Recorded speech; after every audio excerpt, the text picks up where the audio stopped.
Miles on your radio.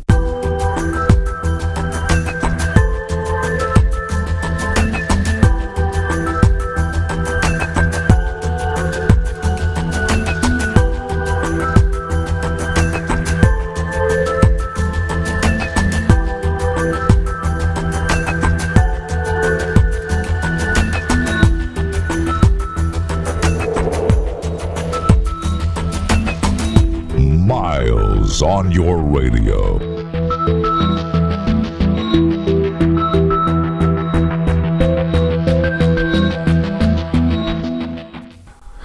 Well, hello there. I hope this is on the air. This is Miles on your radio. My name is Miles. That's Miles Johnston of the Basis Project.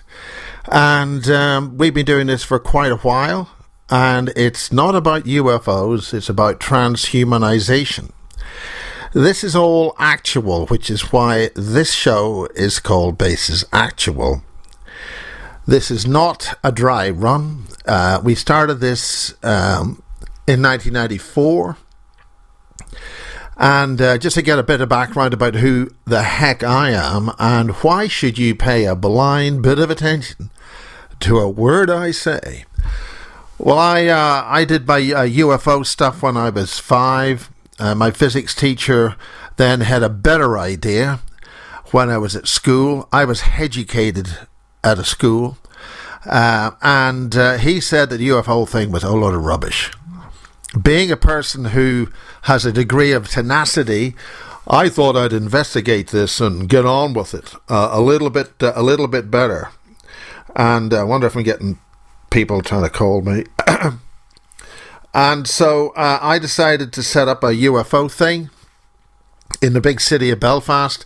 For those of you who live outside the big city of Belfast, it's called the big city of Belfast because it's the big city of Belfast. And that's where I get my Canadian accent from. I love radio and I miss Radio Caroline, so I got involved with pirate radio when I was way back in 1970s, but we don't need to go too far back. And we commenced a fantastic era of broadcasting in Ireland way back in 96, 78, 79.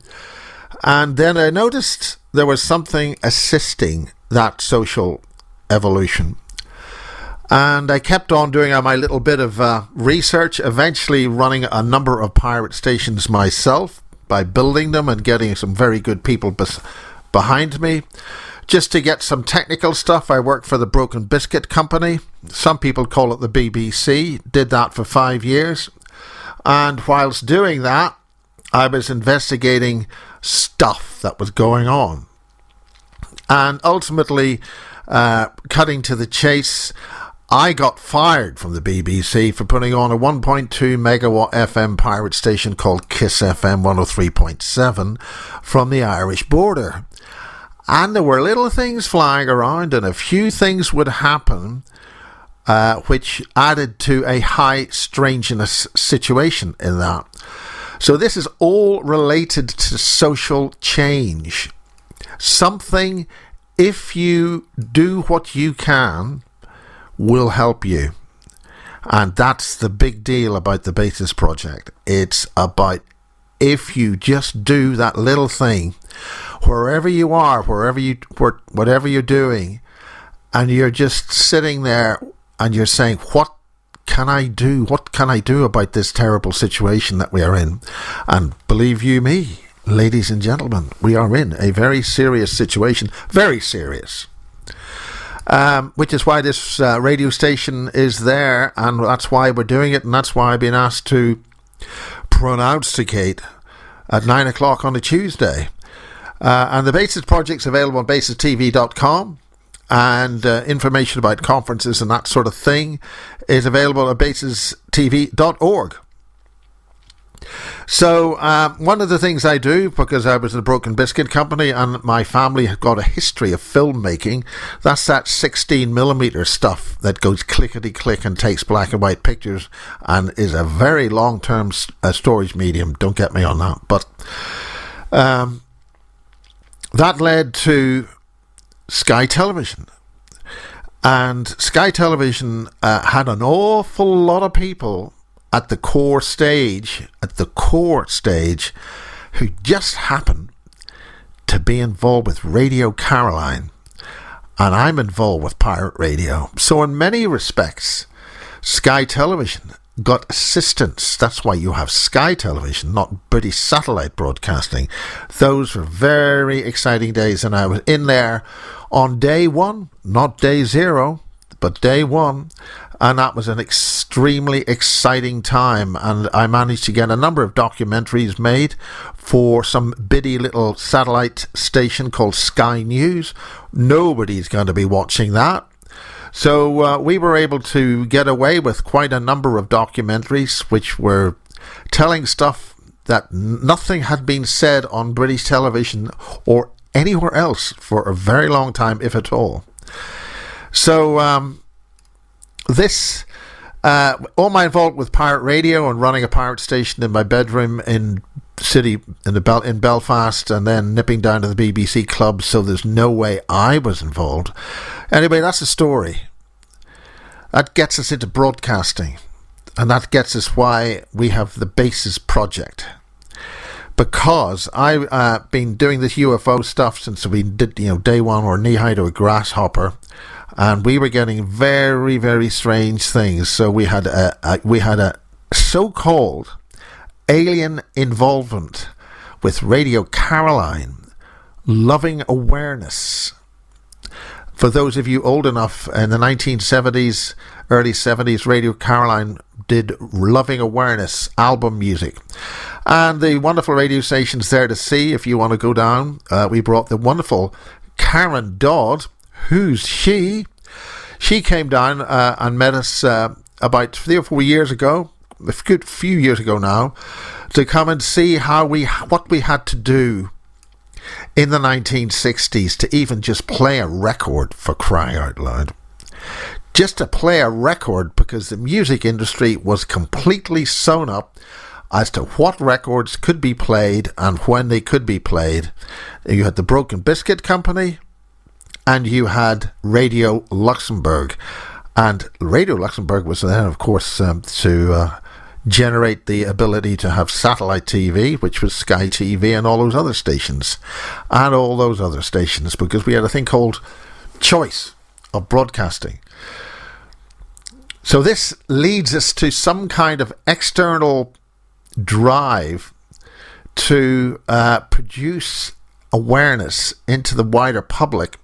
MI5, of course, did their duty and made sure that everything that was going on those 60s pirates was very well monitored. And if they weren't doing it, why weren't they? But this involved my connection with UFOs again. I came back into all that stuff, investigating it. And I got letters from the Ministry of Defence, and that said a gentleman called Nick Pope, who's just recently passed on. And there seems to be quite a lot of people in this line of work passing on. That's to say, bringing the awareness of the disclosure. The current big name at the moment is UFO disclosure, or full disclosure. So what does that mean? And there's quite a few people have sort of worked out with the Epstein files. If humans are eating children, in the tens of thousands of children taken every year, even in this country, Britain, and this has been going on a very long time. Generally speaking, quite a few people have sort of worked out, normally a species doesn't eat its own young. On a sort of normal basis, you sort of have these children type things, and they're meant to do a thing called continue the species, that old thing. And there's two things happening there. An awful lot of effort is being put into preventing us from continuing this species. And who would eat a human? Human babies. Perhaps there are some Beatles fans out there who've got the album cover with the Beatles, it was actually an American album cover. And why on earth would such a popular British band have an album cover only released in the United States? There's only 1,000 of them released. And it's got them wearing white coats and raw meat hanging around them and little baby dolls with the heads taken off. Now, why would the Beatles have an album cover like that? So we have a situation where do I have a teleprompter here? I hope we're live on this, but see if there's anybody calling. We're getting text messages. So why would the Beatles have an album cover in the United States with babies on it? They're baby dolls. So this should give you an indication why the music industry was so restricted in its use of wider broadcasting. And how's about that then? You know, how's about that then? Why would the BBC have a disc jockey, how's about that then, who opened their Top of the Pops programme? And he also said, I've saved Radio 1. And why was Radio 1 kept on AM radio for so long? As a pronunciator and a broadcaster, these are things to be revealed. Why did the pop music radio station for the United Kingdom only operate on AM for so long? As a result of Kiss FM 103.7, Kiss FM 103.7, AM 1008, we were broadcasting 1.2 megawatts on the FM into Belfast. Why did the BBC, when it made Radio 1 finally emerge as a network on FM, that's FM stereo, more fidelity, and there's another reason why in the frequency range that they chose, why run it on that frequency range? These are all questions which need answers. And with Bases Actual, we're possibly going to be covering that kind of thing. One of the other things we're going to be doing is interviewing a few people, and we may have a couple join soon. We've got somebody here in the studio who will be rattling her way to the microphone. But in the meantime, we're sort of giving you, what I'm giving you here is an awful lot of wide sort of questions, wide sort of things to think about. Why was AM radio something that the BBC kept a music station on? Music sort of like high fidelity stuff? Why did they keep the music in Britain in the 70s? Because everybody else in the world is FM. But in the BBC, they had to keep it on AM. Now, would it be something to do with mind control or the ability to use a telepathic carrier to control the younger population? Because, yes, it could be used for that purpose. Why did the BBC use so many mind-controlled technologies and psychological terminologies and means in their children's programme? Jackanory. Why have a little magic roundabout with a little song, dee-dee-dee-dee-dee-dee? And later on, why did they have a magic roundabout in the Teletubbies? And what are the Teletubbies? The Teletubbies are nice little aliens at the bottom of the garden. And then the follow-on from that was again some kind of extraterrestrial sort of thing to teach your kids about ETs, or the way that they want you to see ETs. Now, we're broadcasting here from Devizes in Wiltshire, and that's a very, very wonderful place, and there's lots of secret things going on around here. Now, don't talk about the alien bases, Miles. Oh, that's the name of Bases Actual. bases. So, to answer the question, why did the BBC's second FM transmitter in the entire network from London, the whole of the British Isles, is going FM for BBC Radio 1?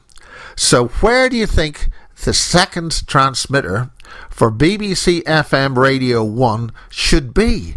Maybe it should be in Manchester or Birmingham, places of mass population, or maybe it should be up in bonny Scotland. And, that would be, the next logical place to have an FM transmitter on FM for Radio 1. So basically, be quiet, Mirjam, we're on the air here. Basically, where was the second BBC radio transmitter actually allocated? It was allocated to my hometown of Belfast. And why did the BBC and the Home Office and the Ministry of Mind Control decide that Belfast needed to have a BBC FM transmitter second to the entire rest of the country? Could it be that something we were broadcasting on Kiss FM 103.7, the most 1.2 million watt FM signal, highly focused to get up to Belfast, the big city of Belfast? And why was Northern Ireland so special? These questions and more, will be something to entertain you whilst we listen after 9 o'clock to 11 o'clock here on, I was going to call it Fantasy Radio. It's Food for Thought Radio. And I'm very glad to be doing this first show, talking a whole of mysteries and odd things to get you to think, start asking questions. And for instance, one of the speakers we had at the Bases Project conferences, which I think was Bases 2015, was a scriptwriter for a certain very popular social, shall we say, soap opera broadcast on the Broken Biscuit Company. Now, for those in the farming community, this is where you need to look very, very carefully.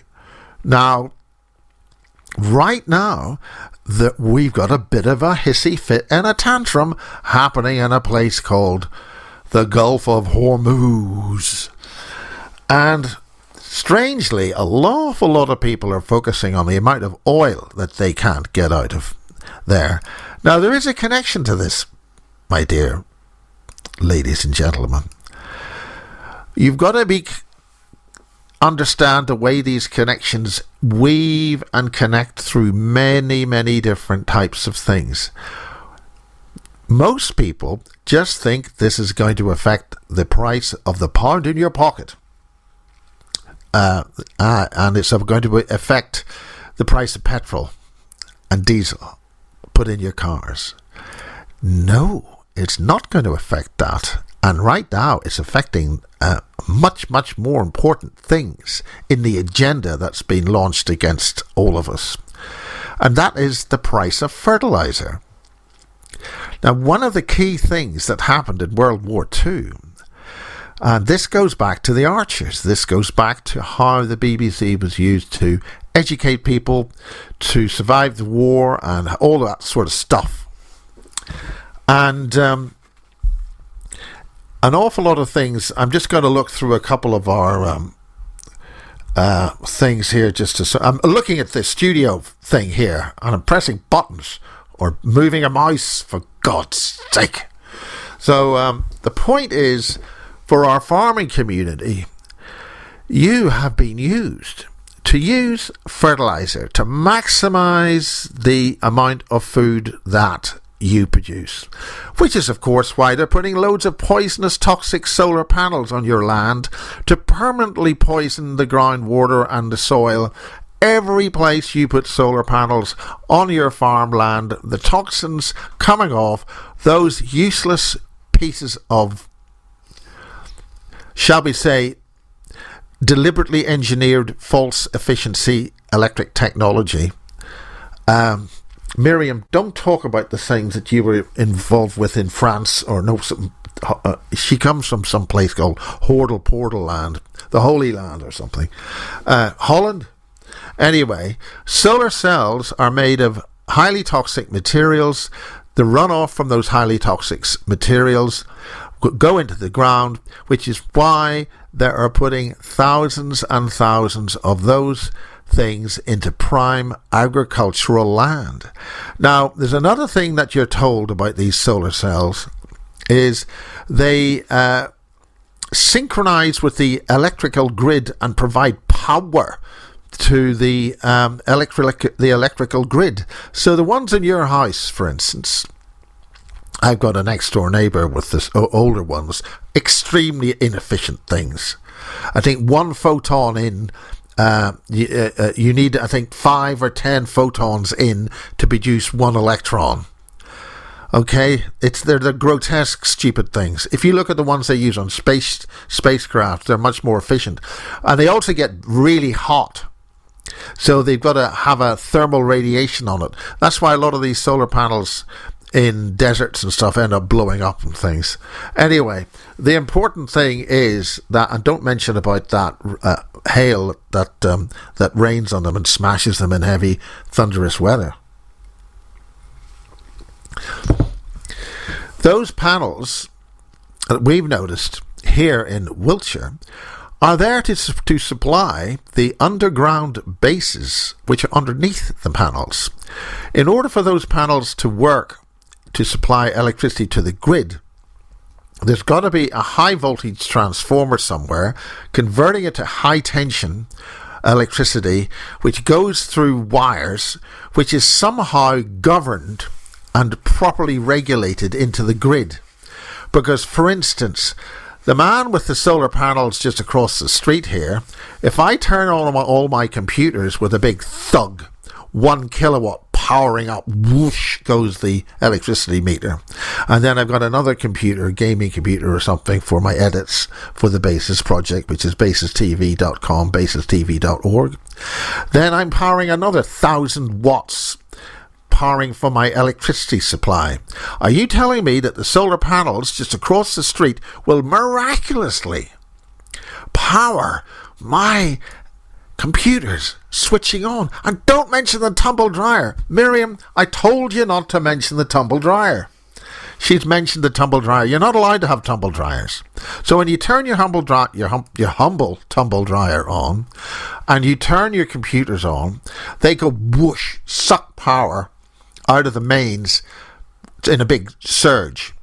And don't talk about power factor. Mirjam, I told you not to talk about power factor. If your power factor isn't right, your electricity meter goes batshit crazy and you're being conned. The electricity supply people know about this, but that's another thing. It's called power factor. And the reason why we have power factor is another little thing about electricity and why you're being conned. Electricity does a thing have volts and a thing called amps, right? The volts are the voltage things that goes up to 220, 230 volt things, and then it comes to you at a frequency of 50 cycles per second, and then there's a thing called amps, which is the number of electrons, the volume of electrons coming down a thing called the wire, right? Now, the reason an electric light bulb works is because you have an excess of electrons, which means they can't go through the wire, which means they leave the wire and they produce a thing called light. That's what happens in a light bulb, right? Now, the thing about that is the volts and the amps have to arrive basically at the same time. If you have a difference in the time the amps arrive with reference to the volts, it's got a degree of error. That's called a power factor. Now, you've got to understand that when they are taught this at school in the physics, you're said, they tell you, oh, Well, if you have an inductive load, that's a thing with a coil on it like a motor, or you have a thing like a capacitor, that's a thing you need to correct the inductive load on your motor, or your fluorescent light. When the fluorescent light strikes, you've got a big silver capacitor thing. Those produce errors in the phase of the angle of the volts and the amps, right? So that's called power factor. An inductive load is opposite to a capacitive load. So in order to match your power factor, you've got to have the right capacitor with the inductor, and you work that out using complex number mathematics. Oh God, we're going to talk about mathematics. But you've got to understand, people at home, these things don't exist, right? It's just mathematics, okay? Now, the fact is that in order for you to tune in a radio thing, we're on a radio thing here, but it's actually going through electrical fiber optic computer technology. But in order for you to tune in this thing that doesn't exist, it's only in the mathematics. It's only in the mathematics. You've got to get the inductive bit and the capacitive bit to equal what they call a real number. You see, now we're getting into tricky territory. The real number, or resistive number, that's your power factor corrected to 0. So there's no error, right? That's how you tune in a radio. You have the coils in the radio, and you have the capacitor which you tune across the dial, and depending on that capacitor, it's able to extract one signal out of basically thin space. But all that stuff's there anyway. But don't worry, people, it doesn't exist, but that's how you listen to a radio or a TV signal or your cell phone works. But, it's just all there. This capacitive and, these bits are too awkward. The point is, we have been completely conned in how we generate electricity. They've basically screwed with the physics. And they did that at the end of the 1800s. So people, all those windmills and all those solar cells are a pile of shite. They're a con job. Complete con. So farmers, if you've got all this stuff on your land and you got the big swishing thing, why? Now, in a general rule, anything that switches anything through 90 degrees is very inefficient.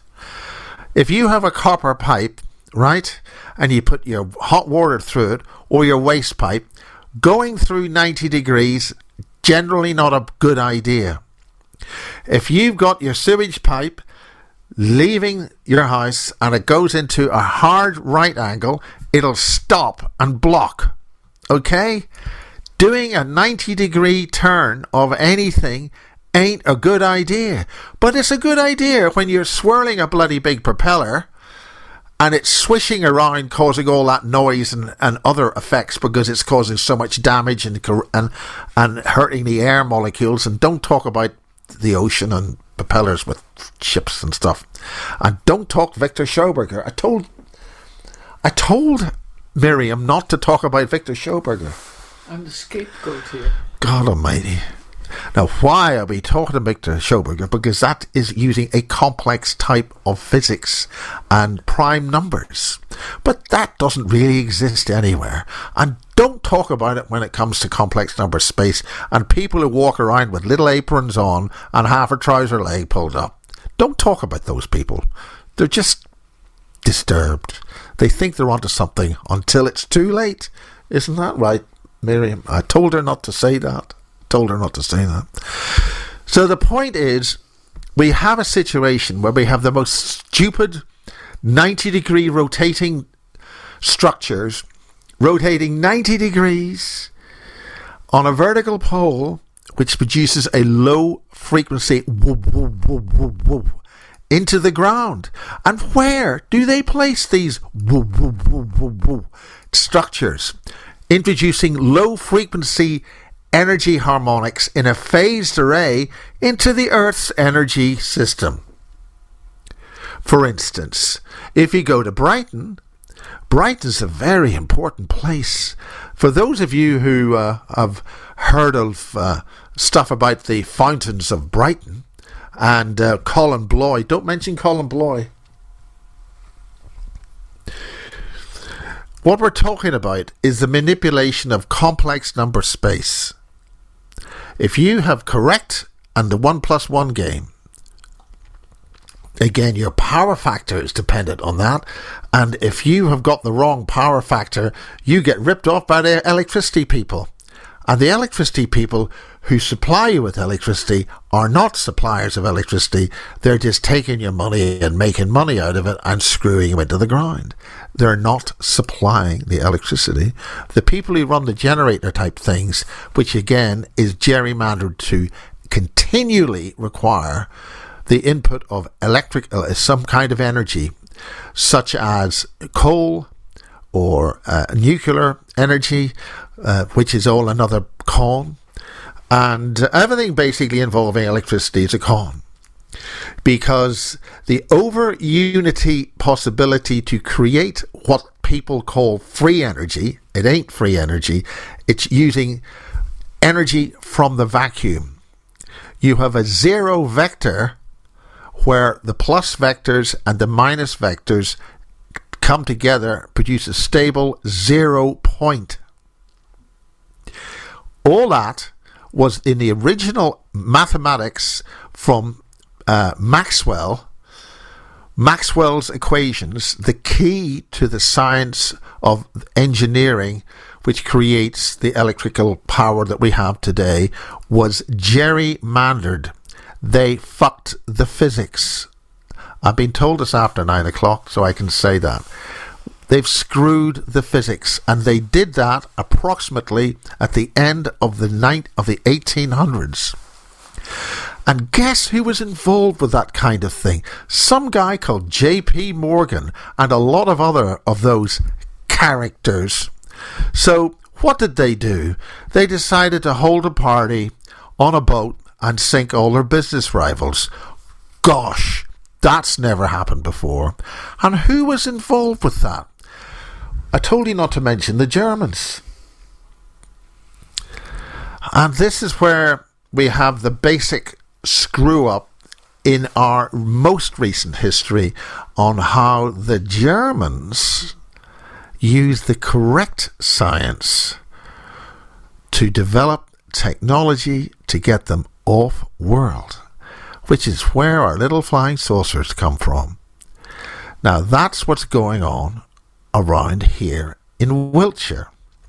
However, we've discovered now that the way they generate electricity is deliberately flawed so that the specific, what we call complex number expressions in the physics that were written in Maxwell's equations, which are very complex equation things involving things which are very complicated.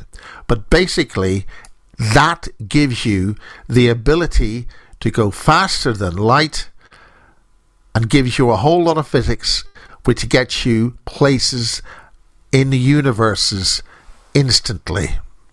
Okay? That's called stargates. Gosh, did anybody see the crop circle here in Avebury in the last couple of days? Ooh, I wonder what that crop circle was about. Ooh, who made the crop circles?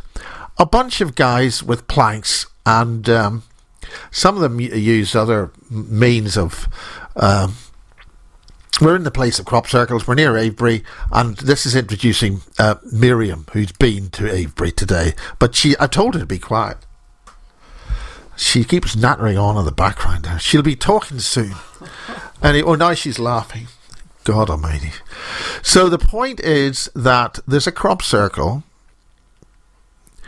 which has got, which is opposite Silbury Hill,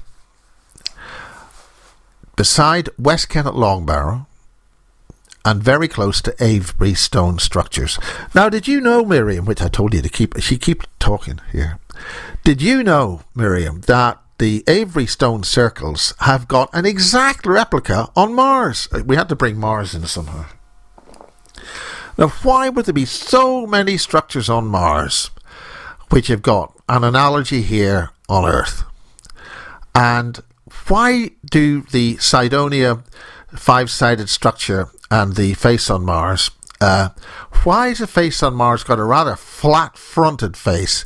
And why would the long-skulled people who built Stonehenge have rather flat faces? You know, like this sort of, you know, very flat, not, you know. So why is he talking about people from Mars? And why is he talking about Stonehenge being built by long-skulled people? Where do these long-skulled people live? Well, they came across from Siberia and Central Asia and all that sort of stuff. And they built Stonehenge, and what a beautiful Stonehenge that was. And we have a very, very nice lady, woman type person called Maria Wheatley. I told you not to speak about Maria Wheatley. And Maria Wheatley's a big star here, and she's done a whole lot of work on Stonehenge, and she's done a whole lot of work on the electrical characteristics of the standing stones. The electrical characteristics of the standing stones. And so the standing stones also convert optical solar energy into acoustic waves, which makes sound so that you know certain things are happening dependent on the colour and the frequency of light coming from the sun. So how on earth did a bunch of people running around in bare feet and skirts, grass skirts, make such complicated stones which have got oscillating frequencies in them, made of particular types of rock which are precisely tuned and cut in particular ways which have a mathematical relevance to complex number space, which means, my brain hurts. Is my brain hurting? So those silly people running around bare feet, hauling stones across the entire planet. Okay, Mirjam, you're not allowed to speak, but where are the largest number of standing stones? What she just told me, North Korea. And don't talk to the Chinese about them being the first people over in China, because they've got red-headed or auburn-haired mummies and pyramids all over the bloody place. So who built that? And why do the alignment and relative positions of the pyramids and the Earth's energy grid system all sort of match up? These are strange things. Yet all these people are thick and stupid because they don't have computers like we are. Maybe we're the thick and stupid people because we use the computers which are collapsing the quantum wave function into 2D, thereby extracting our ability to produce reality into a two-dimensional matrix. You didn't know that was going on when you play with your stupid cell phone, which is interrogating your mind and knows every mood and everything else you're doing. Anyway, I mentioned this woman called Hoodle Poodle. Now, we've talked about Avebury, and as you can understand, the BASIS project covers a wide-ranging number of subjects which are all interrelated, and the standing stones as you drive across the English countryside, Wales and all over the bloody place, are highly technically advanced interdimensional devices which are talking about interdimensional physics, gateways to other realms. And now we're going to try something really, now you see, what you do when you test something like this studio is you test it and get it all set up with a microphone, right? So having the boss, he's sitting somewhere probably having a ciggy or something, or a long thin cigar, and we sort of set this thing up so that I had to stay very close to the microphone. However, Mirjam, would you stop playing with that thing? Right, I'm putting you on the air in a second. God, you've got to cue these people, right? The good old fashioned. You see, I run a studio. You see, I'm used to TV things because I used to work for Sky News and the BBC and all that. I actually, me personally, closed down BBC Manchester. The BBC brought me back to close down BBC Manchester. I did it. My finger, which I'm holding up, you can't see this because this is wireless, switched off BBC Manchester. That was the BBC doing a thing called having a laugh. They fired me for running Kiss FM 103.7 and blasting 1.2 million watts into the big city of Belfast from 50 miles away from the Irish border. That's in the Irish Republic, you know. It's the south of the border. It's not for the British part up in the north. And the BBC, that's British, because there's got a B in it. And so I'm broadcasting from the south of Ireland, you know, with Radio Caroline DJs, and we're sending this fucking signal into the north. Anyway, that's a mock Dublin accent. So the purposes of this broadcast is to bring informed guests with some very important things to say. Now, the main thing that I'm talking about right now is, apart from promoting my Basis 2026 Full Disclosure Now conference, full disclosure, international full disclosure at the Bouverie Hall on the 19th to 21st of June. Tickets available at basistv.org.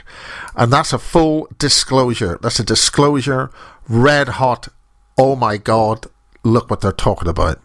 And one of the things they're talking about will be the long skulls of South America with Sean Bond, and he's got some very, very interesting models of long-skulled people with very long skulls and wings. You see that Alien movie thing? That ain't fiction. Okay? These guys had very long skulls. But that's in South America. But the wonderful Maria Wheatley's got a book called The Secret History of Stonehenge, and she'll be talking at the conference with Sean Bond. Sean Bond is an American guy, and he comes from the Americas in a thing called a plane. But because this is going to be happening on the 19th to the 21st of June, we'll have to see how he gets here. We're also going to have the brilliant Laura Eisenhower, a relative of the former president Ike Eisenhower, and she was able to tell us how the Germans had Warp 1 technology in the 1920s. So how did the Germans get Warp 1 technology, which enabled them to leave the solar system over 100 years ago? That's another thing we're talking about at the Basis Project. So what's happened here is that Mirjam Janse is a fancy la-di-da, top, very highly qualified, with distinction, some coach type thing, and she runs about the place making videos on her Hate podcast, and she'll tell you this right now. Now, the whole point about this microphone, which I started to slag things off about, once you set things up, you then use a different microphone, having set it up on another microphone. So, Mirjam, you're going to need to get close here. So I'm going to bring the microphone over, and if you speak to this side and that side, and speak close to it. Interesting. So we're to both speak going to close to talk the mic. into this. Yeah, this is the thing called a microphone. Okay, interesting. Yeah, you talk there and talk close. Right, get into not that intimate. Talk. So Mirjam Janse, you're on the air with the Basis Actual. Well, thank you. This is food for thought. This is food for thought radio. And Mirjam is a very highly qualified individual in terms of healing, but also dowsing and doing all those sorts of things. You're dealing with the living rocks. So today, you had some interesting photographs of, we've got to really speak straight into this, with a alien grey face, which seemed, it's just an optical illusion. But one of the things we've just done at the Basis Project is interview a team of about a dozen experiencers who've been dealing with interdimensional aliens turning up around the hills and proximities of Avebury for years and years and years, because they can communicate with these beings in complex number space. You know all that electricity thing I talked about that doesn't exist? They tell you it doesn't exist because they don't want you to know about interdimensional space and how the aliens can walk in through your house through your wardrobe. However, down at Boscombe Down, there's no way that when Nick Pope was talking to me all those years ago, he sent me a letter saying, UFOs are of no defence significance because we're completely involved with the whole lot and have been since day one. So, Mirjam, you had a very interesting day at Avebury. Tell us all about it. Well, the funny thing is that me being a coach, I talk to a lot of people and I dive really deep into their past, their future, their energies, their connections. And it shows me again and again that there are possibilities that you never read about in books. You're not educated to know about it, but there's so much more going on in the earth, above the earth, and other universes, in a time and spaceless time and space, that it's fascinating for me to be almost like forced to encounter certain aspects of it. And one of the things was what happened today. Because I was going to meet a friend in Avebury. So we said, okay, she came from one side, I came from the other side. Let's meet at the Red Lion in Avebury, have lunch, and we'll take it from there. The funny thing is that I wanted to go a certain way, but I wasn't allowed to go that way. It felt like there was... Okay, what do you mean by that? You weren't allowed to? Yeah. Did a man come with a little ticket machine? Now, this is happening. This is happening. I'm interrupting here. Yes, You've probably noticed. Yes. There's a big controversy happening at these National Trust English Heritage type sites. But that's what we all take in account. But the thing is that it's trying to stop you very doing strong this. Sense like I shouldn't go there. It's like you stand at the beginning of a dark alley and say, oh, wait a minute, this is not the way to go. I have to choose another route. So I did. But the funny thing, it's the same happened for her. She wanted to get to Avebury a certain way, make a stop on the way, do a certain whatever, and then get to Avebury. She wasn't allowed to do it. So we both were talking about, this is funny, that we both didn't get to where we thought we were going the normal way. We intended to use the way it was known to us, and it didn't happen. But the other thing is that she wanted to play her drum. And we were walking around. Are you talking somebody beating her drum? Yeah. You're talking about an acoustic instrument here. Yes, okay. Yeah. Yes. It doesn't matter that much. But, okay, we walk to the trees. I like to have a chat with trees once in a while. And I really appreciated that the trees talk back to me. But what happened today was new to me. We walked to the trees where they said Tolkien wrote his, how do you call that, in the famous books of Tolkien. Anyway, cannot think of the title right now. But... Well, we can look it up if you want me to look it up. Well, David Griffin is sending his regards. Great, thank you. I love those trees. I've sat there many times. I made my videos there. I made beautiful pictures there. And we were about to take that corner up to those trees. And suddenly I was in shock.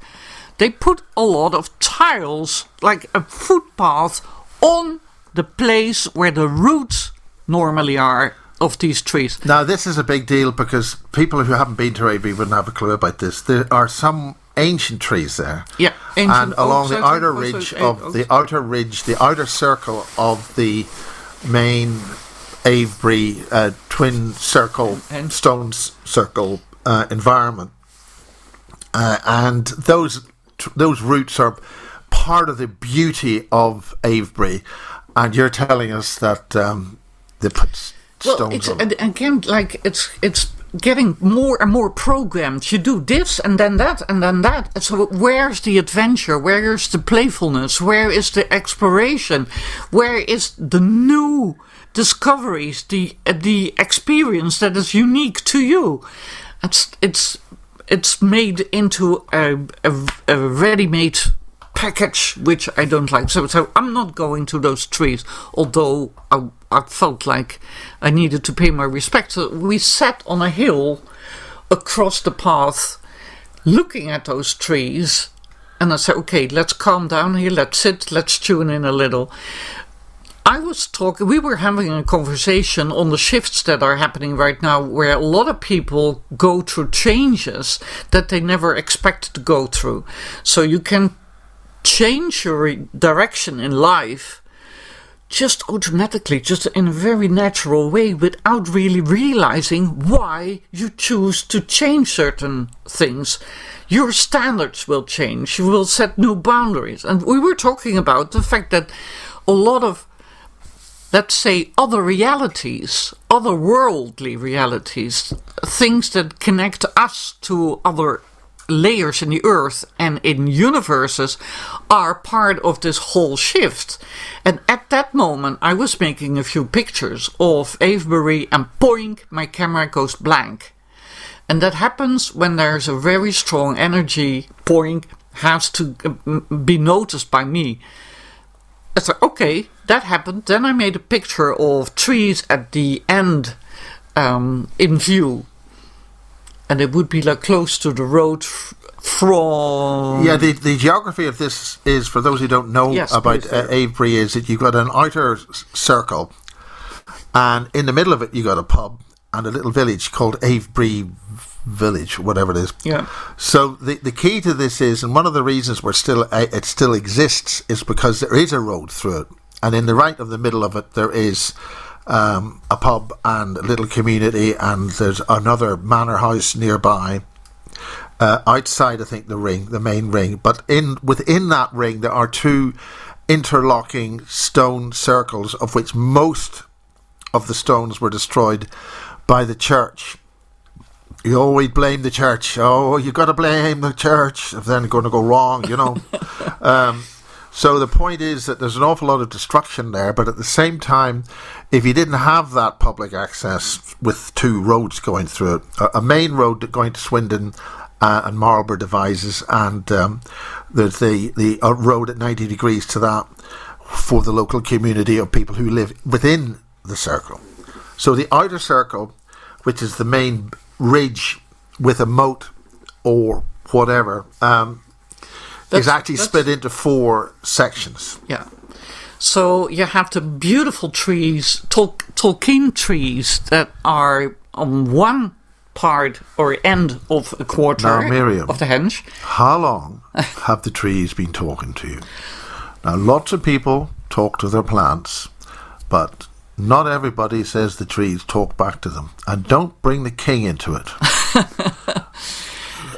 These trees talk to you? Yeah, they do. Yeah, they call out. Yeah. Okay, and you've been in Scotland as well, and the mountains and the energies. Yes. We're dealing with multidimensional life forms here in different realms. But that's so you have to keep talking. You have to be aware of the signals that are given to you, and this was one of the signals that I got. So I looked at one side. You have this quarter of the henge. You have the trees that are connected to Tolkien. I just call it like that. But then on the other end of this quarter of the henge, there were big trees as well. I made a picture, and there's very clearly to me an alien face in those trees. And Okay, this is the context of this is that the 12 alien contactees that I've been dealing with, and they will be talking at basis 2026, probably in the Sunday afternoon. Their early experiences were they were camping out at Avebury on the very tall hill directly opposite Silbury Hill on the north side of the A4. Now the point is that their initial suspicions that there were aliens literally about to materialize were symbols of it looking like an arrangement of trees or leaves on the canvas of their tent. And these guys had been communicating with these greys and other beings. In other words, you don't need a bloody flying saucer to have these things coming out. Yes, you so have to. This is extremely significant. There's two reasons why this is extremely significant.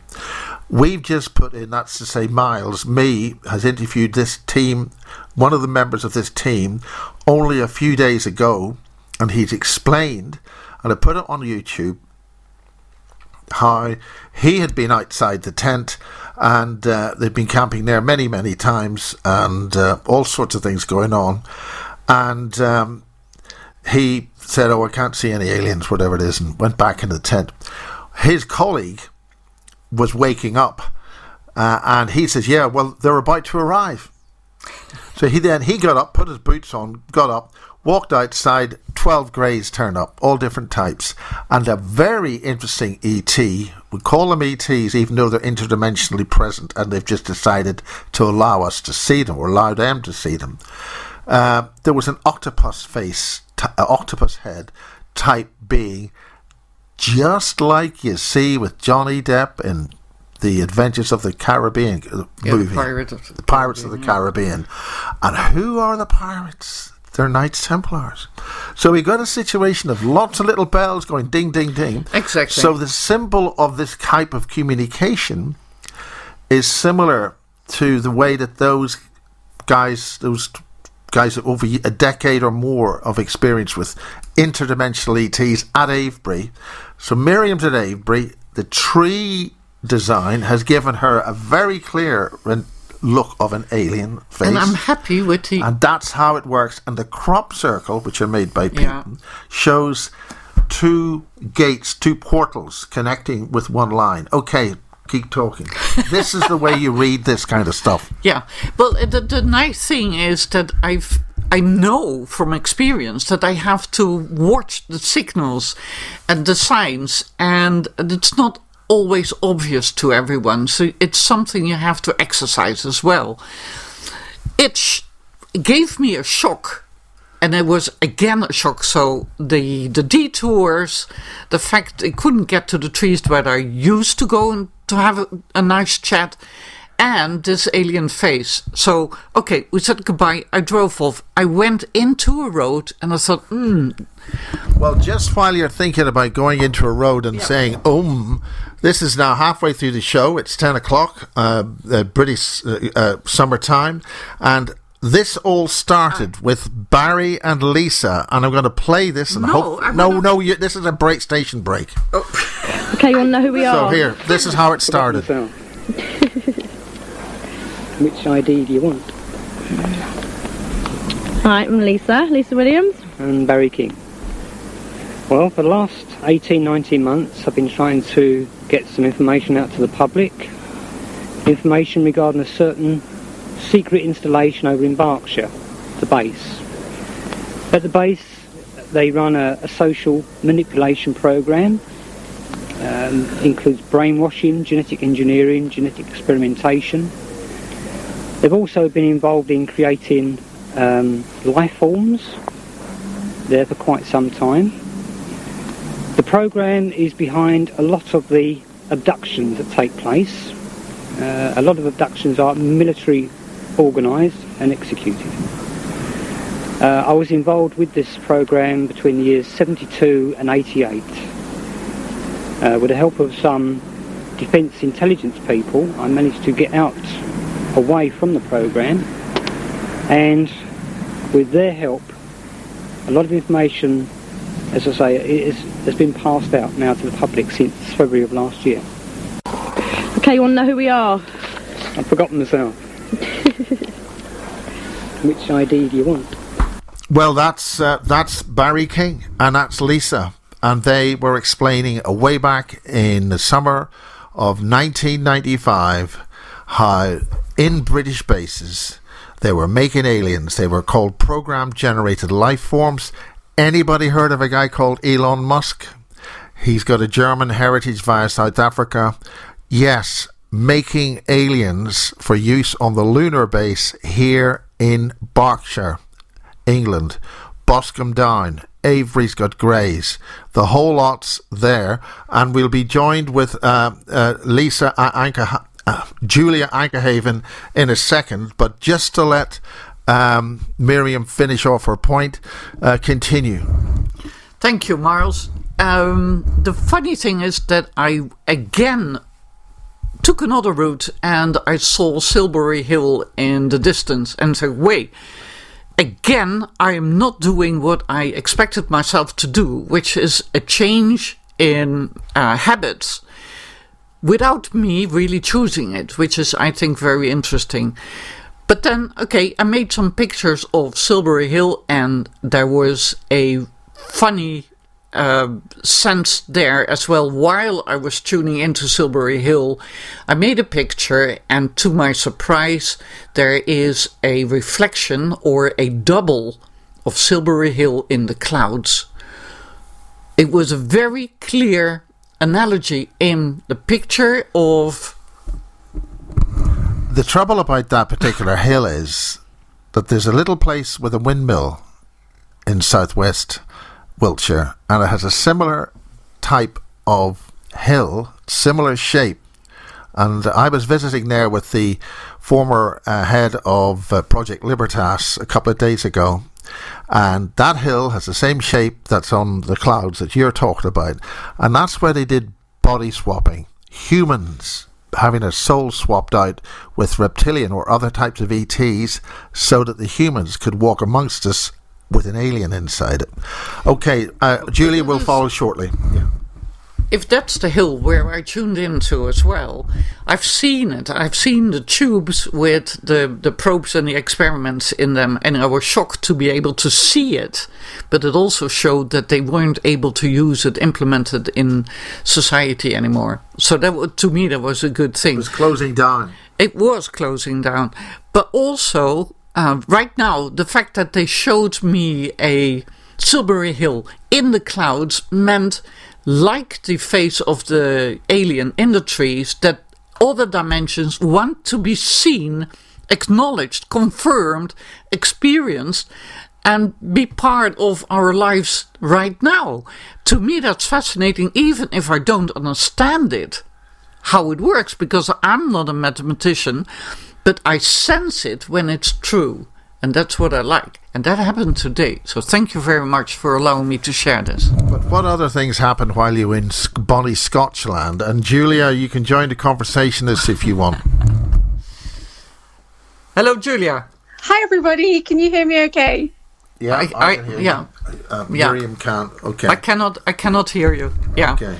There's a lot to say about Scotland and what's going on there in the mountains and inner Earth, but that's a long story. So Miles, just continue. Yeah. Okay. Julia's brilliant. She's fantastic. She also does great artwork. Julia has got a connection with what we call the secret space program. Now, the problem about the secret space program, the SSP, is it's a secret. Now, the little thing about this is people may, in a wider community, know about a guy called Gary McKinnon. So for those of you who haven't a clue what the heck we're talking about, what I've tried to introduce to you in the first hour is how complicated this is, but how related it is to a suppressed science not that long ago. Don't mention Tartaria. Mirjam keeps mentioning these things, and that nasty man Putin, he's decided to release the Tartarian history to all Russians so that they can understand the whole history of Tartaria and how Nikola Tesla is one of those Cabbage Patch dolls. I told you not to mention Cabbage Patch dolls. And the mass genocide that happened about the 1700s into the 1800s. And they're trying to do it with us again. Mirjam, why do you keep mentioning these things to me? Right. So, Julia, you've been involved with the secret space program stuff. And we want to talk about 20 and back, but why don't you introduce yourself to this audience and show hour two of the Bases Actual. Okay, so I'm Julia Anchorhaven from anchorhaven.co.uk. I'm actually just a world traveller, holistic coach. My podcast is the Mystical Wellness channel on YouTube at Anchorhaven, and I thought I was a regular person until about 2 or 3 years ago when I started to realise that I was actually a targeted individual who was involved in the unacknowledged special access program. So that's what we're talking about when we talk about a secret space program. It's just one of those. Well, I think that's why it was important. It was important why I introduced the Barry King clip, because he mentioned at the end of that how certain people in special forces were encouraging this kind of release. So there it is. That's 1985. Continue. Yeah, and we're talking with a huge portion of the population on planet has been taken into these programs. So this is not an isolated thing. It's myself being a world traveller, I was involved in projects all over the globe.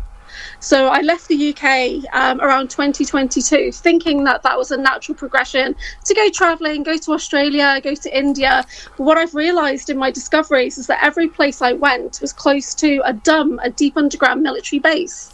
And what actually happened was I've been reassigned in as an asset into different programs that are all potentially linked into one large Commonwealth program. But there's also other versions of me all over. So about 6 or so years ago, I was in France and I saw a doppelganger. So most people sorry, doppelganger. Julia, are you talking about clones? Explain. Clones, yeah, okay. So I saw a lady. It's just we're not okay. Yeah, I saw a lady right across the street from me who looked exactly like me. And I was with my family. It was my brother-in-law who pointed her out and started shouting, "Look, there's you, there's you." And as I turned to look at this lady, she looked exactly like me, but her hair was much paler. Her skin was paler. And in my body, I had this physical reaction. And I had that reaction because of the close proximity of another piece of my soul was placed into that biological copy of me. So in that moment, I kind of got ushered onto a bus to go to the hotel. We're at Disneyland Paris. And then I never really thought about it again until, the last couple of years, starting to watch TV shows like Orphan Black. And in that TV show, there's a British person in America. She gets off the train and sees another woman who looks just like her jump in front of the train. So she assumes her identity and discovers there's a whole ring of clones on the planet in this TV show. And that TV show, I believe, is based on a Kruger cloning program. So Kruger is a faction that is involved in the secret space programs. Yeah, and they're actually based in South Africa, but they're on and off planet. So that's interesting, Julie, because we're talking in Wiltshire, and here in Wiltshire we have Danny Kruger, who is MP, current MP for Marlborough and District. So I'm sure there's no coincidence there. No idea. It could be related, but who knows? When I was at the Bases International Conference in December in 2025, I was supporting you at the conference, and we had loads of great speakers there. I woke up the next morning, I think it was the Sunday morning, or it could have been Saturday morning, and there was a note on my phone that I'd left myself saying that in the night I'd been taken to an underground base in Devizes, and I wasn't alone there. So I actually left myself a note on my phone to check when I woke up in the morning. So yeah, listen, Julie, listen, you've said there's an underground base in Devizes. Now, we're only talking between each other. You can tell me where that underground base is in Devizes. Okay, Miles, nobody's listening. But it's just you and me. I don't know, because we have... You don't know? Our minds are fractured. So what happens is they activate an alter personality, and that version of you then is activated to go into that briefing. The note on my phone said I was in a briefing with Drago Reed, who's a USA super soldier, and another person who was also at the Bases conference, who's actually on your team. So I had a note on my phone saying that something nefarious had happened in the night, and I left myself a warning, which is outrageous. How did you do that? I know that certain individuals, when they leave their body, they were able to hold their own hand and their own wrist and measure their heart rate and stuff. Are you saying that you were able to leave, when you left your body, you were able to put a message on your own phone? I'm saying that I didn't leave my body, that another personality was activated, and I physically went to that base, is what I'm saying. Right. Do you have any recall on how you went to that base? No. But generally they open portals. They open portals in your room. Yeah. Now, just so that people can understand that, one of the main bases interviewees is a guy called John Irwin. John came forward in the mid-2000s, around about 2008, 9, and so forth.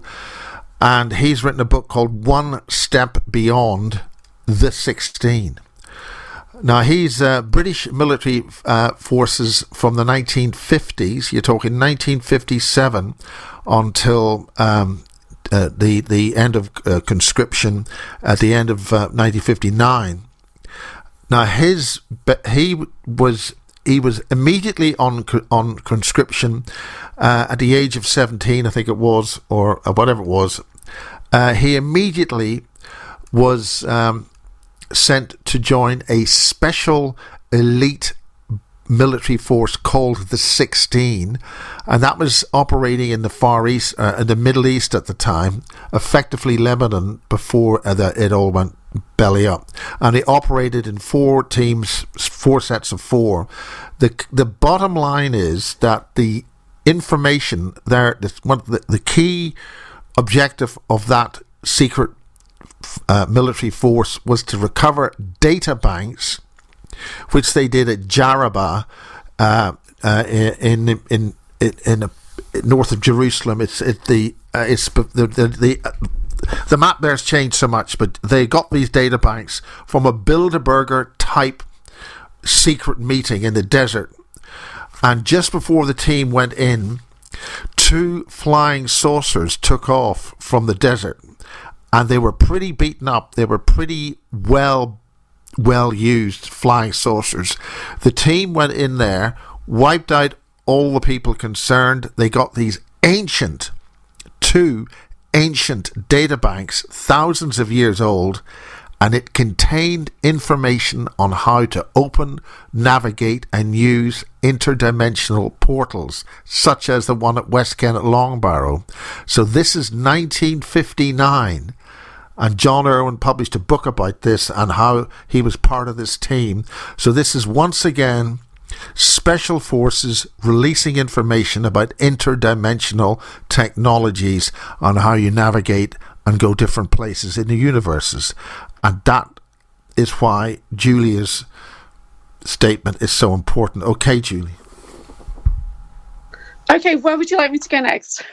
So I've been basically discovering what's been happening to me all this time.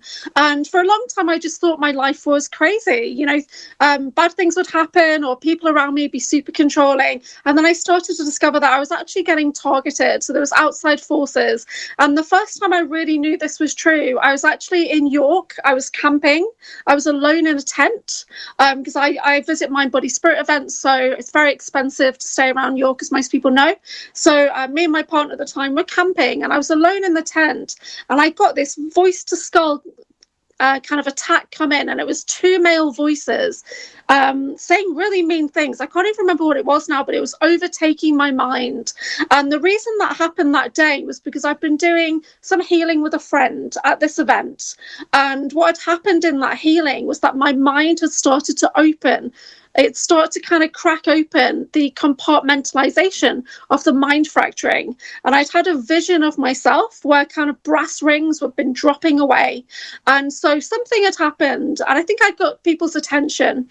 So when I went and I was in this tent alone, I got this terrible force of voices coming in, and I had to lie down. It was so bad. I had visions projected into my mind to try and make me leave, to make me go home. And I didn't.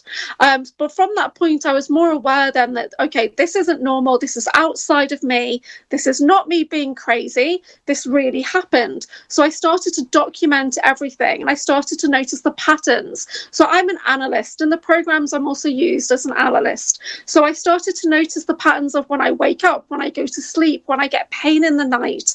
Yeah, if I'm traveling somewhere where there's delays and things like that. And I started to analyze my targeting patterns. So most people who are in these special access programs are high value assets, and the governments, these factions, these programs, they spend millions and millions of pounds to train somebody, to put them through this mind fracturing process so that they can create alter personalities to make assets. And these assets are used on and off planet for a whole manner of different things. So in the programs, I was used as soldier. I was also used as assassin, which sounds outrageous, I know, but I was used in situations which we call a honeypot, where you go in to kind of entice somebody, like an intimate assassin in a way, or you get up close and personal with people to get information. And there's lots of people who've documented their testimony with this kind of training as well. So I started to document everything and use my kind of debrief skills and abilities to notice how things changed once I started to notice these patterns in my life. So I've been developing over the last year what I call the debrief process, which is to support people like me who are experiencers. So it doesn't really matter if you are a military abductee, you believe you've been taken by the governments, or you believe you've been taken by the ETs, you know, the extraterrestrials, who are not just aliens. They're actually extraterrestrials are humans who also live off planet, right? So there's actually humans in space. There's a lot more humans in space, Solarians, than there are humans on the planet. We can get into that another time. And there's plenty of people that you deal with at Basis Project who know a lot more about these topics than I do. I'm relatively new. I've only been looking into this for the last 2 years. And my memories have only just been coming back in the last couple of years. And they don't always make sense. So this is the work that I do, is to help people make sense of their memories, to know what's real, and to know what's a screen memory as well, something that's been placed in your mind to throw you off track or to make you think it was in a different location. So I recently uncovered that I did have a screen memory. I had a drowning experience at age 7, which I believe was actually in the Adelphi Hotel in Liverpool, in their gym. And I believe I was held under the water to the point that I left my body, but then my dad came in to save me. But what had happened was I was taken into one of the programs, Project Phoenix, which is in Montauk in Long Island in America. And I was put through that mind fracturing process where they drown you, they torture you, they do terrible things to you to make your mind fracture so that alter personalities will come forward that can then be programmed to do whatever they want them to do. So I discovered I had a screen memory in place. And this is probably the first time I'm really talking about this one. But I've also had it kind of verified with other people because they've seen me there. They remember me being there. So whereas I didn't actually remember at first, the more I've delved into things, I've read things, I've seen other people's testimony, my mind has started to allow these things to come forward now. So my debrief process is kind of like I am going into deep meditations, I'm journaling, I'm questioning. Before you were saying about asking questions, that is the most important thing that we can do. Question everything. It is so important. I'll pause there. Yeah, this is extremely important. There's this, anybody who's seen the X-Files, or if you've seen any of these kind of sci-fi or programs, they said, I want to believe. The last thing you want to do is believe anything. The whole point of this is it's so full of trapdoors, psychological programs, and this has been going on a very, very long time. Thank you, Julie, on this, but do hang around. Do talk if you anytime. This is the first show of the Basis Actual on. This is Basis Actual on Food for Thought Radio, and you've got Miles Johnston. I'm the founder of the Basis Project. I've been doing this since 1994. Although the first videos went out in 95 on VHS. We've got Mirjam, Janse, here. She's from Holland, and she also appears at the Bases Project's conferences, which aren't necessarily 100% all bases stuff. It's got a lot of wide range of stuff, and we have lovely people and wider topics. Some people I have on, like Mark Pilkington, will have a completely opposing view. He was part of, he's been speaking at the June conference on the 19th, 20th and 21st, and he wrote he co-wrote the book, The Mirage Men, and that's a phenomenal book to read, and it's also a brilliant film where the whole issue of this is highly thought-provoking and controlled by the CIA. The CIA basically runs the UFO topic, particularly in the United States, but the CIA is a derivative of the 1800s and the 1700s Central or Germanic intelligence, right back to the establishment of the Bavarian Illuminati, and this involves the foundation of the United States and why we have Area 51. So this all involves long-term beings which have a rough lifetime of about 1,000 years. For those of you who think you're getting involved with something very important, like the various secret societies and things, there'll be a certain time when you will be invited to some kind of ritual or ceremony, and you won't know what's happened until it's too late. They take you out, dump you into a soul trap of some kind, and then something else walks in and takes control. The whole thing on that has been completely messed around with by Zachariah Sitchin, the so-called Nibiru and all that stuff. Like a lot of this stuff, there'll be enough truth in there to make it work. And don't talk about Christianity and the Emperor Flavius. But Juliet, I said I was just giggling then. I wanted to ask you about Area 51. What do you think about those recent earthquakes that people have been talking about around Area 51? That is probably... Well, why did they establish Area 51? Area 51 is a very small region of dreamland, and dreamland is a place the size of Wales. And don't mention all the dumbs in Wales. A lot of them there. A lot of them being used recently, I notice.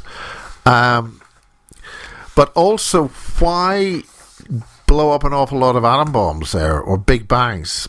The point about that is the atom bombs only work to maximum yield, or hydrogen bombs, whatever it is, if they are operated in particular locations at the right interdimensional force field maxima, for want of a better term.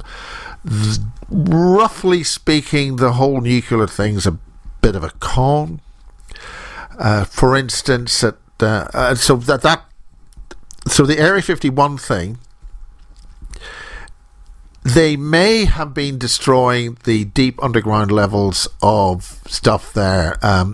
These bases go down miles. There's maybe 20-30 levels.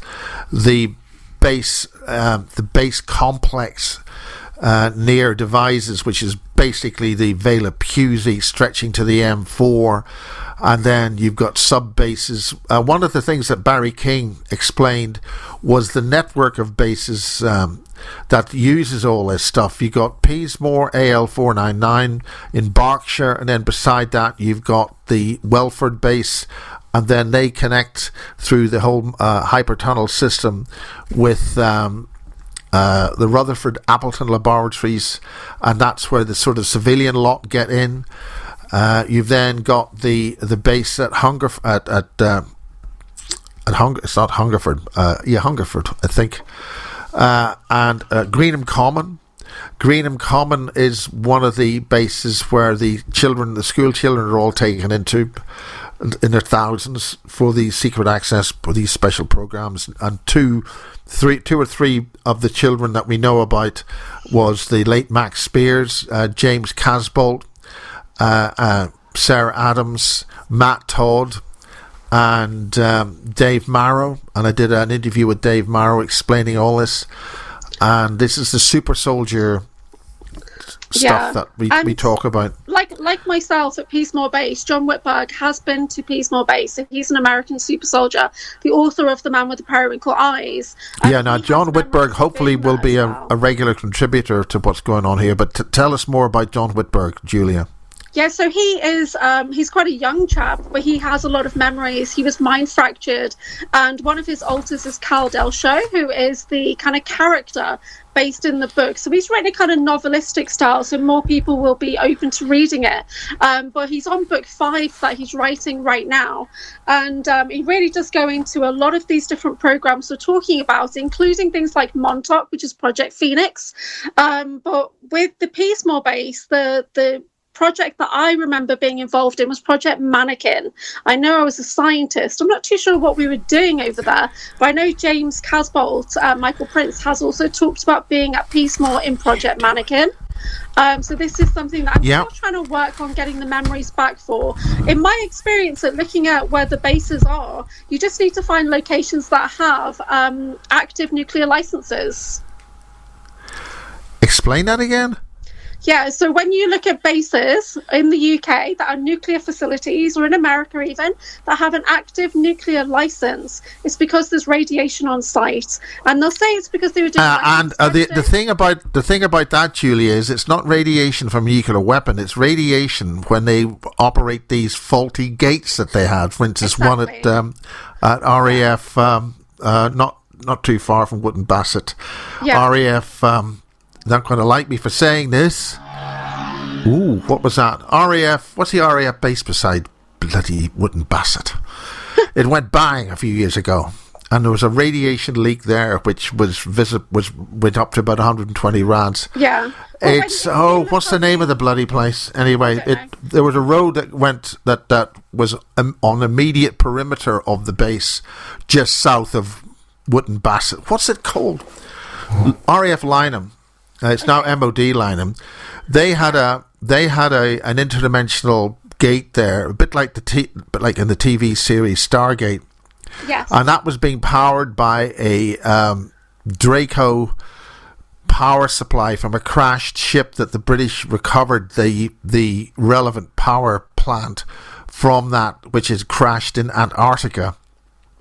And that went bang one afternoon, and it resulted in a landslip, which resulted in the B4049 or whatever, 69, yeah. And that resulted in radiation which was hitting 120 rads, for want of a better term.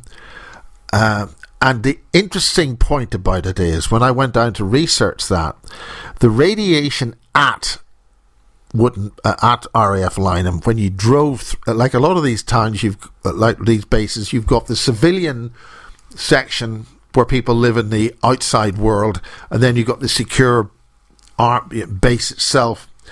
The background radiation there at the base immediate perimeter went down to actual almost zero. So the absence of data, the absence of an energy field is as important as the actual presence of an energy field. So they had a field which was able to suppress the radiation from the base when they're using these portals. You see, the point about a portal, when you open it, when it's one of the things that this technology that John Irwin's, who was involved with this team, is 16, they didn't get all the data. They didn't get everything to make it work safely.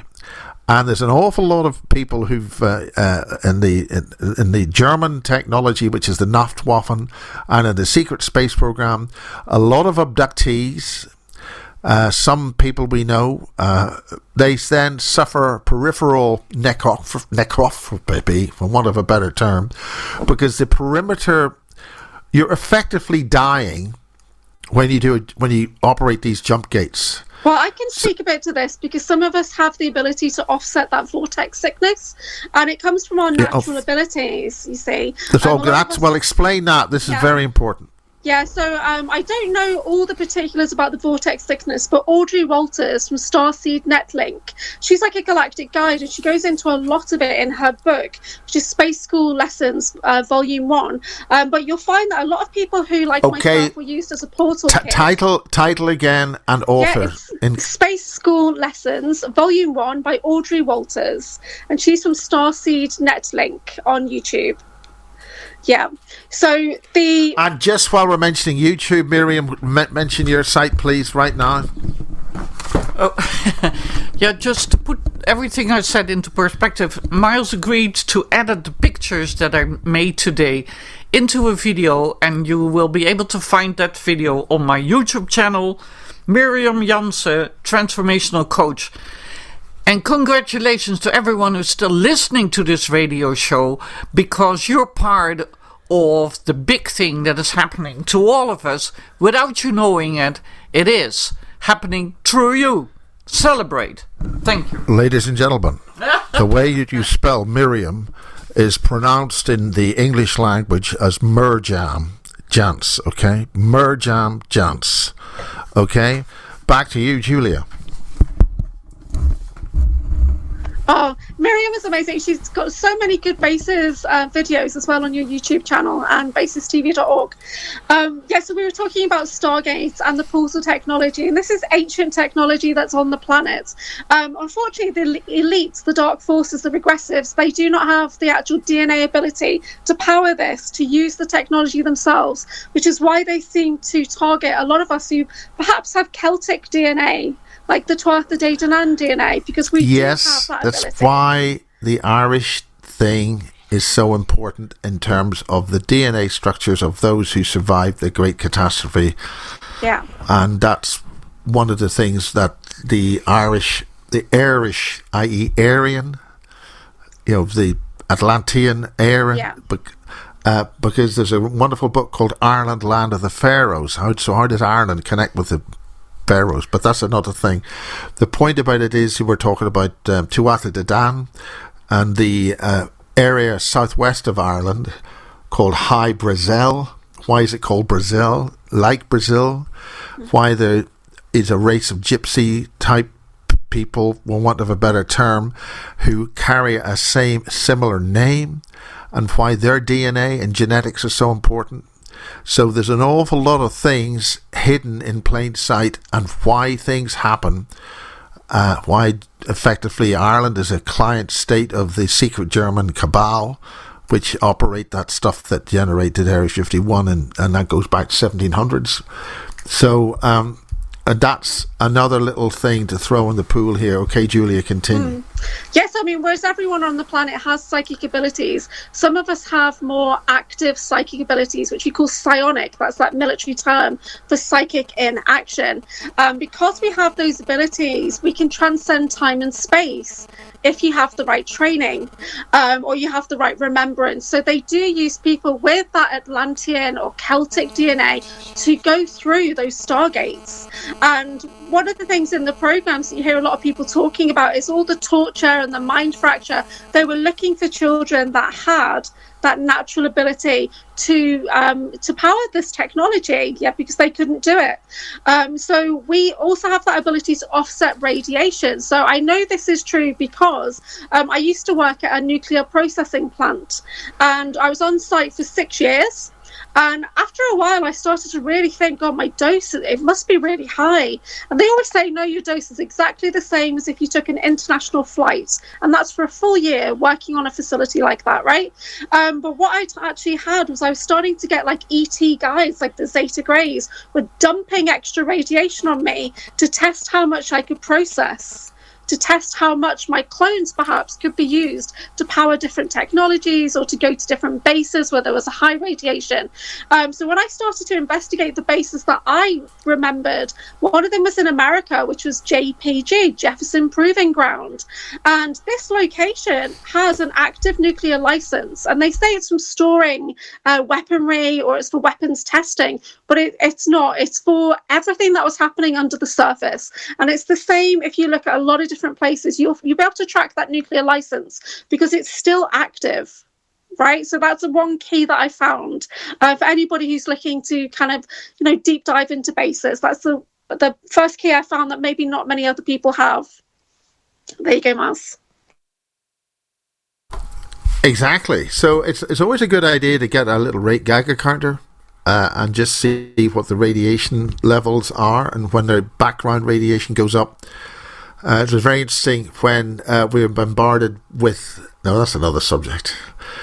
If a gate has just recently operated and your Geiger counter goes off, that's an indication of the disturbance of the molecular structure in your location, because there's always a bit of a, you gate in, there'll be a little spike as the energy of this environment then suddenly gets disturbed by the energy of the incoming energy field. So, and then we've got dealing with other things like that.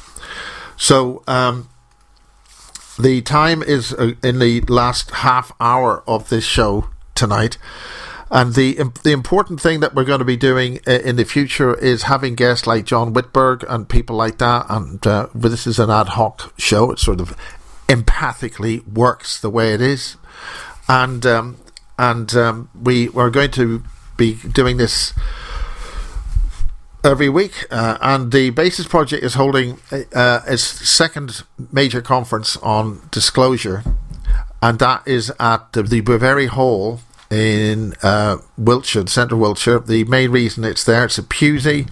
We've been using that as a venue since 2014. And we will also be doing a day of workshops on the Monday. So the dates for this are the 19th to 20th and 21st of June. Tickets are available at basistv.org.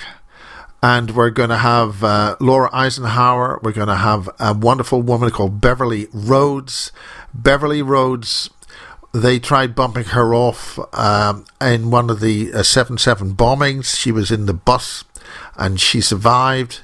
And because she survived and her injuries, she then started to remember what she'd been doing for 60 years. And this is a thing called the 20 and Back program. Other people seem to have copyrighted that, but essentially you're taken and you go into this program for 20 years and then they age reverse you or age progress you, depending on how they do that. Do you want to talk about that? Yeah. So the 20 return or 21 back or whatever people say, it is used by the secret space programs, particularly Naucht Waffen. They do like to, the German breakaway, they do like to take you in your physical body. They can take you within a millisecond and return you back, basically. They do it in 20s. Yeah, but they also do it in 40s, 60s and 80s even, some people have reported. It's other things like... Is there any particular reason why it's 20 Well, not years? for Naucht Waffen, because Naucht Waffen are using your physical body, but that's just the contract they give you. Other factions say Kruger would take your consciousness, and they take your consciousness and put it into a biological copy, a clone. That clone can only hold that soul bite, that soul consciousness for 20 years before the biological soul itself from what's been created starts to take form, like a baby soul starts to grow and push out your soul from that copy. That's why it's 20 years for those. So you might be put into a synthetic or replicant or a biological life form kind of thing. So yeah, but in Naucht Waffen, they just take your physical body. They're not interested in clones. For the uninitiated and for the other audiences, we're talking something a little bit like Avatar, aren't we? We are, yeah, we are. So Naucht Waffen, which translates to night weapons, think of them as off-world Germans in space. And they're not always good, but they've got their kind of own mission and agenda out there. There's a lot more of them from the 1940s. There's so many out there than there are on planet, and they're very advanced. As the off-world Japanese as well, they're very advanced civilizations. Now, Julia, how on earth can things like that happen? Do you want to explain a little bit about that? I'll let you explain that, Miles. Or we'll wait for John Whitberg to come and explain about that. Because you've already touched on kind of how that happened. I think you've already touched on what really happened with the war, have you? Well, we've sort of while I was introducing this thing, I was explaining about how the electricity, the science of electrical power generation has been gerrymandered. Oops. Okay. I can reference John Whitberg from one of his books and talk about how the history of the war, if you'd like me to do that. Yes, that would be fantastic. The point is that the basic physics has been messed around with. Gravity, for instance, is a fake force. In the same way they use gravity, as soon as you have a scientist mention Einstein, gravity, or 3D space, they're lying to you, or they are confining your cognitive possibilities to a set of limits or a set of parameters, which makes all the stuff we're talking about impossible. So I'll just go in basically into the history for people who are not familiar. So in 1945, following the defeat in World War II, Germany and Japan made secret deals with certain ET groups, notably the Draco Empire, who agreed to help the former Axis powers build an empire among the stars in exchange for mercenary services. So the nations agreed, and this began a process of war, conquest, and colonization, which is ongoing. In 1946, Admiral Richard Byrd initiated Operation High Jump, a US naval expedition to Antarctica. Ostensibly, this was a test to test military equipment in extreme icy conditions, but in secret, it was chasing the Axis powers to their new forward operating base in Queen Maud's Land in Antarctica, known to these Axis powers as New Schwaben Land, Base 211, I believe. So the US Navy engaged the Axis powers militarily, and with the new ET equipment, the Axis defeated the naval aggressors and ended World War II with a decisive Axis victory, and beginning a secret Cold War between the Allies on Terra, which is Earth, and the Axis Draco alliance off-world. But it was in the summer of 1947 that a German craft was shot down over Roswell, New Mexico, stripped by the US Air Force for reverse engineering, and its navigation chair, which was of interest, was discovered, and there's documents on board the ship about the navigation through space and time and even other dimensions. So the research was done into this chair. It was taken into a deep underground military base, a DUM, in Camp Hero, which is that Montauk Air Force Base, Montauk Point, Long Island, New York, and that's where they started that Project Phoenix that we talk about. But in 1952, the secret Cold War escalated, and you know more from there. I think it goes into Dwight Eisenhower. Well, it's interesting that Eisenhower, the man who became president, happened to visit my hometown in Lurgan.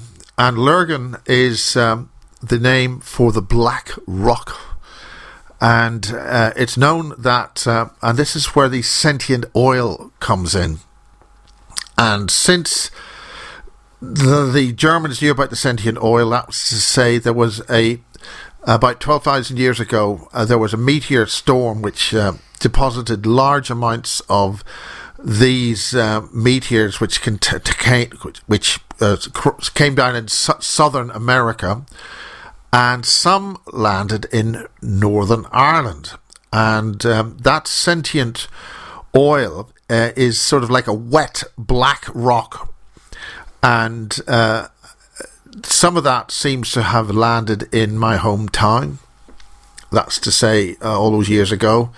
And certain individuals discovered that their house was over a tunnel which went to Lurgan Castle, otherwise known as Brownlow House, and Eisenhower, I think, visited, it's talk that Eisenhower visited a large number of places in Ireland, and the DVD Secret German operation in Dublin was able to nip down there and get further orders. So the DVD is a secret German intelligence operation set up by Admiral Canaris, and that is the present source of secret German intelligence in the public domain, although it's totally secret, of course. So the point is that that brings on this sentient oil, and the sentient oil was something which was the key trophy of the Falklands War, because as Julie's obviously has already mentioned, New Swaziland, that's Queen Maud land. That's where Germans were able to use ancient maps of the way that the planet was approximately 10,000 years BC, before the continental shift may have happened. It's beginning to look like some observers are saying that Antarctica only froze 10,000 BC. The data on that is also in Egypt, where the encoding of the Egyptian artwork and statues illustrate a movement of the solar disk where it rose from one side of the mountain range in Luxor, and then everything moved sufficiently so that the sun, rather than rising east of this range of mountains, then from a planetary perspective, or a Earth crust perspective, the sun then rose from west of that mountain range, which is symbolized by the 3 pyramids of Cheops. Right? Now, there's a whole science and mathematics to this. Essentially, the left side is different to the right side in the statues and all the artwork, indicating something moved round, indicating that there was either a physical change in the physical rotation of the Earth by a certain number of degrees, or the crust moved. And that is when Antarctica slid down to become frozen only 12,000 years ago, which is why in the 1930s there were maps, existing maps from ancient documents on how we navigated around the world, and those documents, those maps, showed the twin main land masses of Antarctica, which that means they were able to now navigate between. The German submarines had the relevant maps and the depth maps to navigate under the ice and establish New Berlin. There's a whole story about this. This was all explained at the bases conference in December, which Brad Olson, he showed the commanders of the submarines colour identity documents about this, and we're in the last 10 minutes of the show. But that meant that the Germans were able to establish New Berlin there.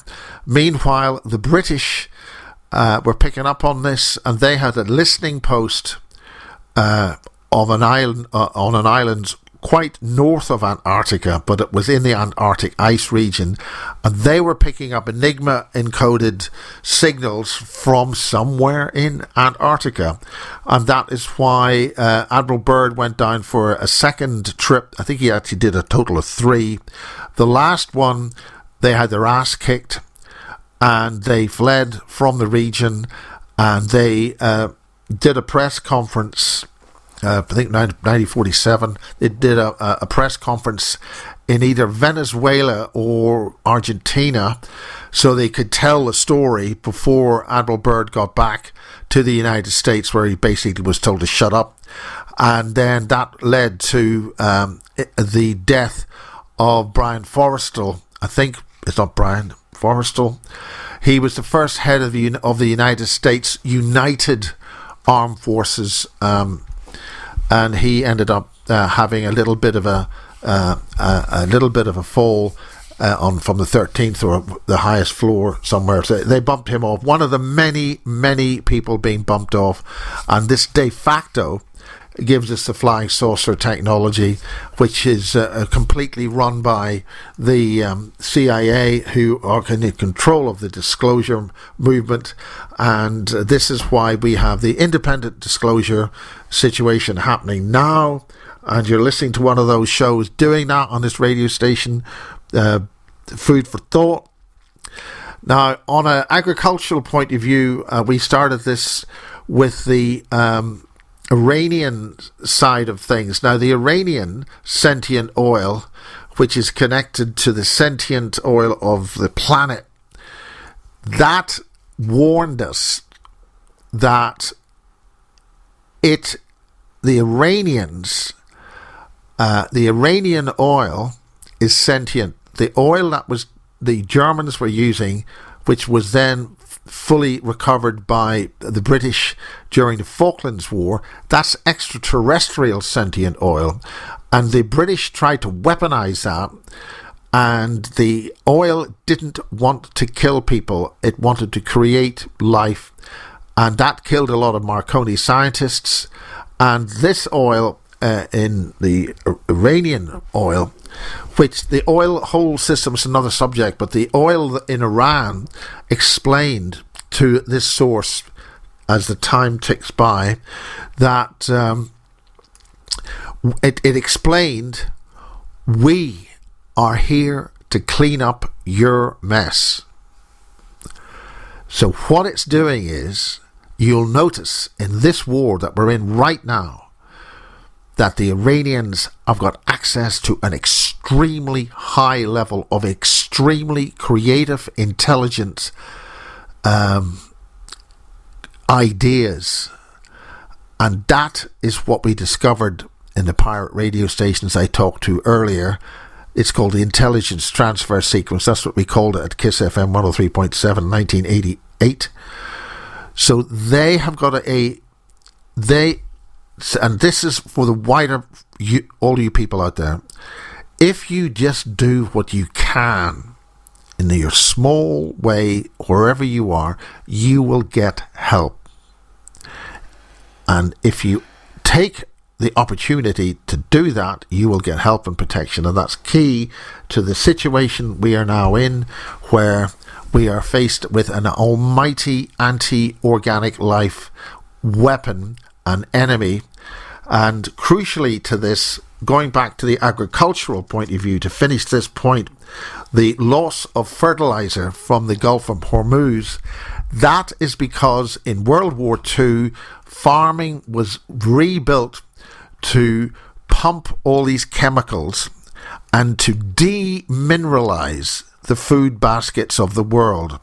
So the fact that the demineralizing agricultural main chemical from this war right now has been restricted is an alarm bell that we should not be using these fertilizers, because what's happening is we are over farming, and the mechanism of the farming is demineralizing all over the world, is demineralizing the natural food baskets of the planet.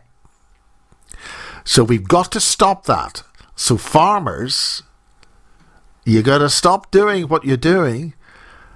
You're being played with. We've got to go back to a fundamental way of creating energy and life from the earth. And if you do it right, you'll get help. And those who attack the farmers who do it right will find that's a very, very bad idea. Now we're coming to the end of the show here, so we'll I think I should be getting some kind of noise in my headphones soon. Mirjam Janse is Mirjam Janse at what YouTube thing? Website, talk, speak. Oh, Mirjam Janse at MIRJAMJANSE.com. is the website, and on YouTube it's very easy to find as well. Yeah, and I'm basistv.com. This is a Basis project, and we have been doing this since 1994.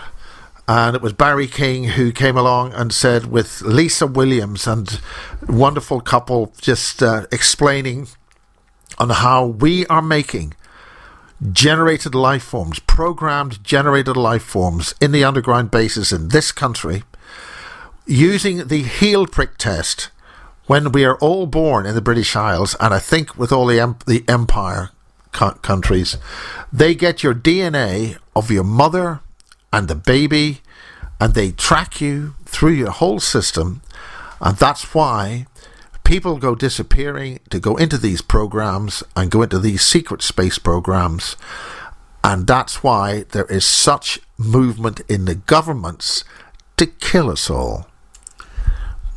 So that's very. I'm ending on a positive note. Please. That's the whole point. We're not living in La La Land. We've got to fight this. We've got to pay attention, and we've got to not believe, but just listen, observe, and seek to understand. A lot of these problems don't become apparent. Maybe for 10 years you'd pick up another little bit of information. There's an awful lot of stuff happening out there, and looking at the signs which revealed themselves, for instance, at Avebury with Mirjam, it's not a coincidence that what she saw today, and that's it. We're closing the show now. See you next week. This is a Basis project, basistv.com. This is Miles on your radio at Basis Actual for the Food for Thought. Thanks, Miles. Radio show. Miles on your radio.